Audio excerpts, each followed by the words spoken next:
ยังงัวมาผูกไม่เห็นงัวอีกฝูงหนึ่งจ้าเดี๋ยวสิไปเบิ่งเพิ่นไปสัมภาษณ์เพิ่นมา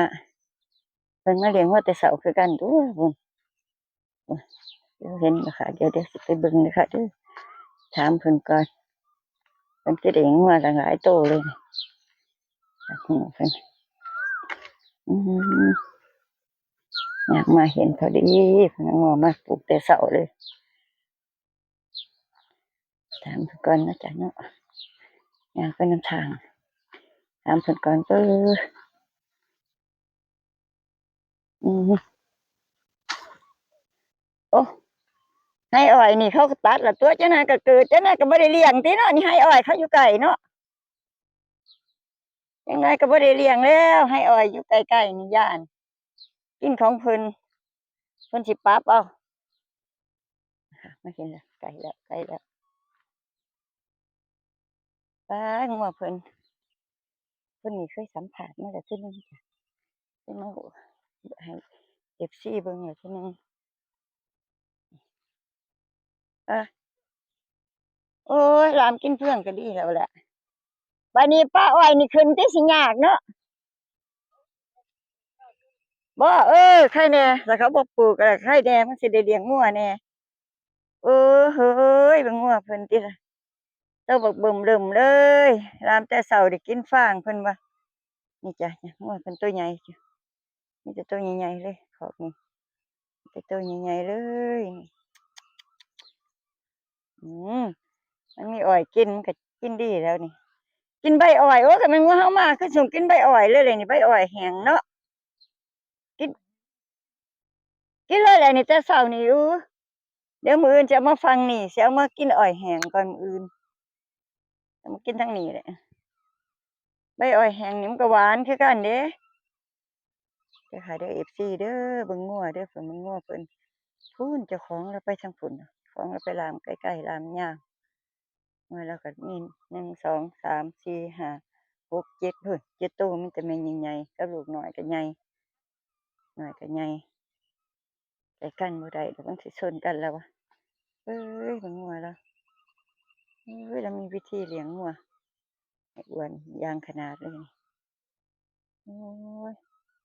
พี่น้องเอ้ยช่วงนี้ราคางัวถูกนี่เป็นตาซื้อมาไว้เลี้ยงอยู่เด้อค่ะทำทุนเนาะค่ะต่อไปภายหน้ามันก็ต้องขึ้นแน่เลยจ้ะบ่มีแต่ของลงเตลิดบ่มีดอกค่ะ เพราะว่าอันเศรษฐกิจซุมื้อนี้มีแต่มันสิขึ้นน่ะขึ้นทุกสิ่งทุกอย่างบ่มีแนวใดบ่ขึ้นจ้ะงัวนี่ก็ต้องขึ้นคือกันแหละเพราะว่ามันเป็นสัตว์ที่ต้องเลี้ยงดูเขาก็เป็นอาหารการกินเขานำมันก็ต้องขึ้นราคาอยู่แหละจ้ะ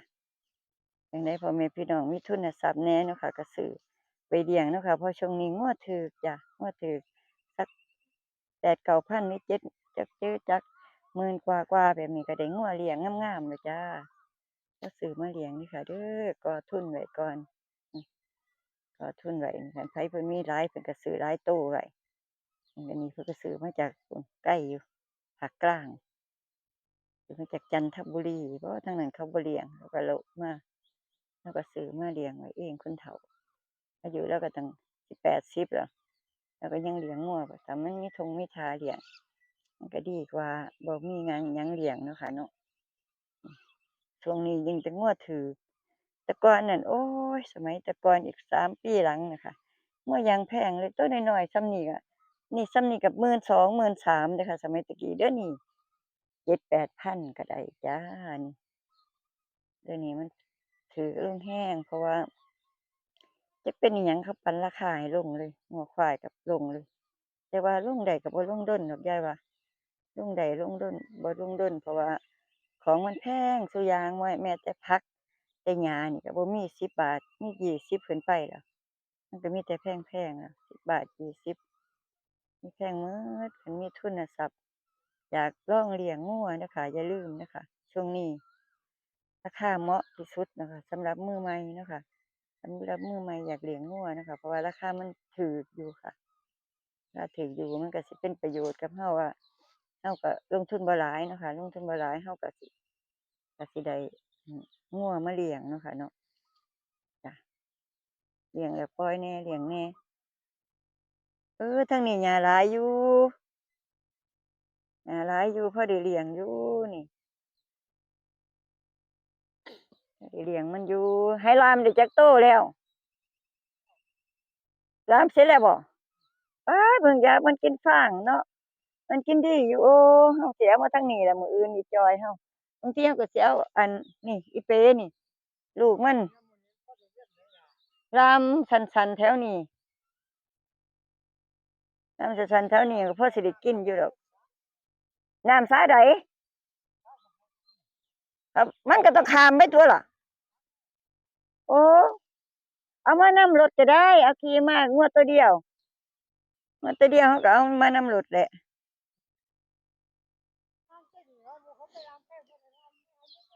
เนาะทำไปเบิ่นไปมาก็อ้วนแล้วแหละแนวเพิ่นหูเลี้ยงนี่แม่นกินเพิ่งแหน่กินหญ้าแหน่แหล้วมันพอได้เล่มเลยแหละมันพอได้กินเลยแหละนี่อันว่าอันแต่ว่าช่วงยามนี้นี่ถ้าคนเลี้ยงงัวใหม่นี่เฮาก็มีสิทธิ์ว่าซื้อได้งัวถูกเด้แต่ว่าบ่เนาะเบิ่งเอาถามก่อนจักหน่อยเอาเบิ่งใหม่เอาเนี่ยอันอันช่วงนี้ราคางัวถูกส่ำนี้แต่ว่าอันพ่อมือใหม่เพิ่นอยากซื้อมาเลี้ยงอยู่ได้เนาะพอเลี้ยงอยู่ราคามันสมราคคาวมันรบ่ถูก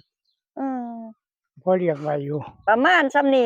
ประมาณเท่าใดตัวว่าเดือนนี้ราคาแล้วนี่นี่ตัวน้อยนี่ตัวนี้ก็น่าจะ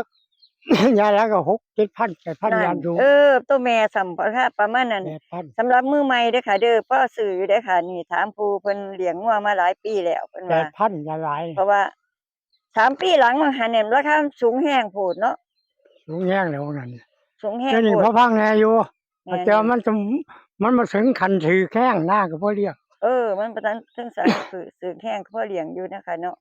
งามเลยงัวนี่คันมีกำลังเลี้ยงเนาะมีมันกำลังสำคัญแต่ว่ายามดำหน้าเท่านั้นมันยากแน่ต้องสู้มานะเล็ดอันนี้เกี่ยวหญ้าว่าติบ่นี่มันบ่ยากเฮาก็สวนนั่นสิบัดสวนในป่ายูคาแม่นๆๆของเพิ่นมีป่ายูคาหน้าเพิ่นยูคาปลูกยูคาไว้แม่นเลยบ่เพิ่งมันก็กินได้แหน่อยู่เพื่องเขาไว้หลายอยู่เพิ่งก็เอาไว้หลายอยู่ก็แรกก็ให้กินเพื่องทั้งแรงก็พอได้กินฟางกินหยังไปโอ๊ยแต่กี้นะบ่รู้เรื่องเดี๋ยวนี้นั่น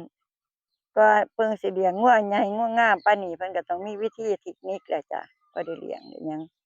ยามนี้ก็เอาออกมาปล่อยเป็นจังได๋กะว่าบ่ขายบ่ปีนี้บ่สิขายจะได้มีแต่งัวมันเบิดเลยมีแต่งัวทองเลยบ่ขายแต่ว่ามีแต่ตัวอ้วนๆเป็นตาเขาอยากซื้อเดะล่ะงัวคอกนี่อืบ่ขายว่าซั่นเพิ่นบ่ทันขายเด้อ FC